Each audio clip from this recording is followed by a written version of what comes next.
شب برات۔ سامعین کرام السلام علیکم ورحمۃ اللہ وبرکاتہ۔ آج کل شب برات کی تیاریاں بڑے زور و شور سے چل رہی ہوں گی۔ کہیں مساجد اور مقابر سجائے جا رہے ہوں گے تو کہیں حلوہ پراٹھے کا موسم آ رہا ہوگا۔ قبرستان، مساجد، مقبروں اور خانقاہوں میں عبادتوں کا خصوصی اہتمام کیا جا رہا ہوگا۔ قرآن خوانی اور درود السلام کی محفلیں منعقد کی جا رہی ہوں گی، اور ہمارے ملکوں میں مساجد اور قبروں پر چراغاں بھی ہوگا۔ کوئی رات بھر جاگنے کے بعد اگلے دن روزہ بھی رکھے گا۔ لیکن کبھی آپ نے سوچا کہ یہ سب کیوں؟ کہیں ہم کوئی ایسا کام تو نہیں کر رہے ہیں جسے کرنے سے بجائے ثواب کے ہمیں گناہ ملے؟ آپ یہ کہیں گے کہ میں کیا کرتا ہوں اور کیا نہیں کرتا، یہ میرا ذاتی معاملہ ہے، کسی کو دخل دینے کی قطعی ضرورت نہیں۔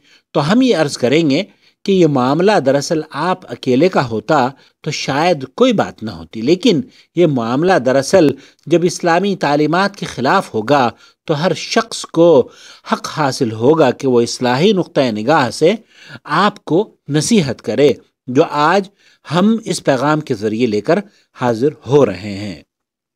بعض لوگ شعبان کی 15ویں شب کو لیلۃ القدر یا شب قدر کا نام دیتے ہیں، جبکہ قرآن کریم میں صاف صاف واضح طور پر بیان کیا جا چکا ہے کہ انا انزلناہ فی لیلۃ القدر، کہ ہم نے قرآن کریم کو لیلۃ القدر میں اتارا، اور سورہ بقرہ میں فرمایا شہر رمضان الذی انزل فیہ القرآن، یعنی ماہ رمضان میں قرآن کریم کو نازل فرمایا۔ اور صحیح بخاری شریف کی حدیث کے مطابق اللہ کے رسول نے شب قدر کو رمضان کے آخری عشرے کی طاق راتوں میں تلاش کرنے کا حکم دیا۔ یہاں یہ بات بالکل صاف اور واضح ہو جاتی ہے کہ ان لوگوں کا خیال غلط ہے جو کہ شب قدر شعبان کی رات کو کہتے ہیں۔ شب برات کے سلسلے میں چند احادیث پیش کی جاتی ہیں، جبکہ علماء جرح و تعدیل نے فرمایا ہے کہ 15ویں شعبان کی رات کی فضیلت میں کوئی بھی حدیث صحیح نہیں ہے۔ آئے ہم آپ کی خدمت میں وہ احادیث پیش کرتے ہیں جو شب برات کے سلسلے میں بیان کی جاتی ہیں۔ حضرت عائشہ رضی اللہ تعالیٰ عنہ فرماتی ہیں کہ ایک رات میں نے نبی کریم صلی اللہ علیہ وسلم کو اپنے پہلو سے غائب پایا۔ تلاش کیا تو آپ صلی اللہ علیہ وسلم بقیع قبرستان سے تشریف لا رہے تھے۔ واپس آئے تو آپ نے فرمایا، اے عائشہ، کیا تم یہ سمجھتی ہو کہ اللہ تعالیٰ اور اس کے رسول تمہارے ساتھ ناانصافی سے کام لیں گے کہ تمہاری باری میں کسی اور بیوی کے یہاں شباشی کے لیے چلا جاؤں گا؟ میں نے کہا، اے اللہ کے رسول صلی اللہ علیہ وسلم، میں یہ سمجھی کہ آپ اپنی کسی اور بیوی کے پاس چلے گئے ہیں۔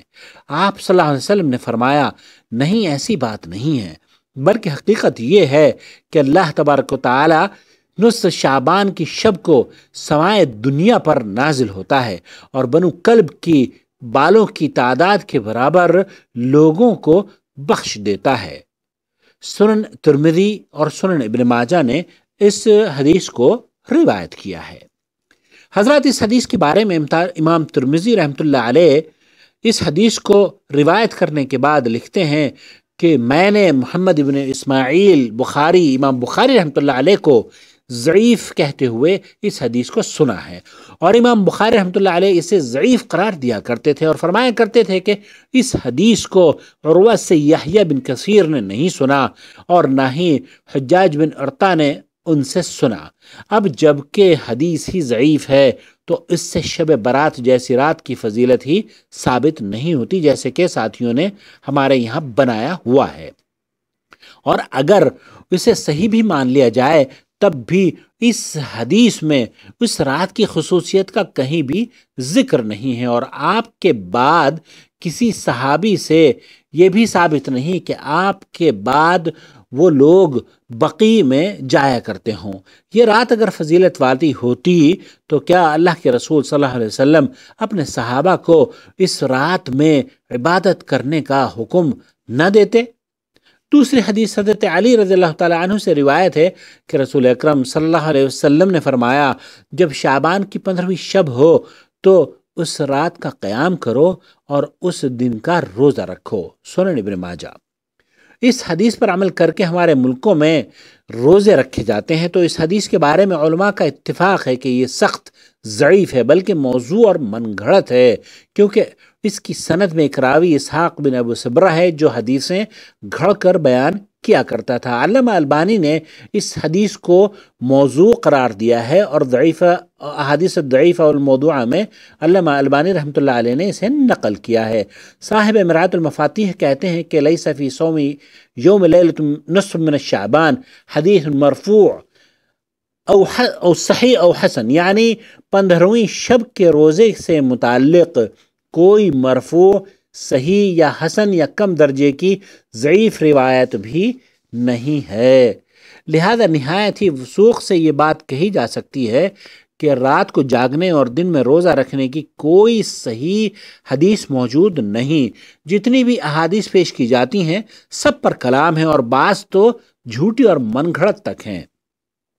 سماحت الشیخ عبدالعزیز بن باز رحمۃ اللہ علیہ سابق مفتی مملکت سعودی عرب سے جب 15ویں شعبان 15ویں شب کے عبادت اور اگلے دن کے روزے رکھنے کے بارے میں پوچھا گیا تو آپ نے فرمایا اس رات کی فضیلت کی کوئی صحیح حدیث موجود نہیں اور نہ ہی اس میں روزے کے بارے میں کوئی صحیح حدیث وارد ہوئی ہے، اور اس رات میں نماز پڑھنے والی جو روایات پیش کی جاتی ہیں وہ تو من گھڑت اور موضوع ہیں۔ لہذا شعبان کی 15ویں کا جاگنا اور روزہ رکھنا ثابت ہی نہیں ہے۔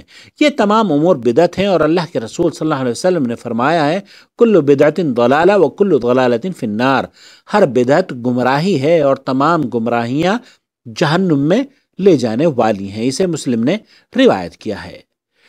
حضرات اپنے بھائی محمد عاقل کو اجازت دیجیے اس امید پر کہ آپ اپنے آپ کو اور اپنے اہل و عیال کو بدعتوں سے پاک رکھیں گے، اور وہ لوگ جو بدعتوں میں ملوث ہیں ان کے لیے اللہ سے دعا فرمائیں گے کہ اللہ انہیں بدعتوں سے توبہ کی توفیق عطا فرمائے۔ والسلام علیکم ورحمۃ اللہ وبرکاتہ۔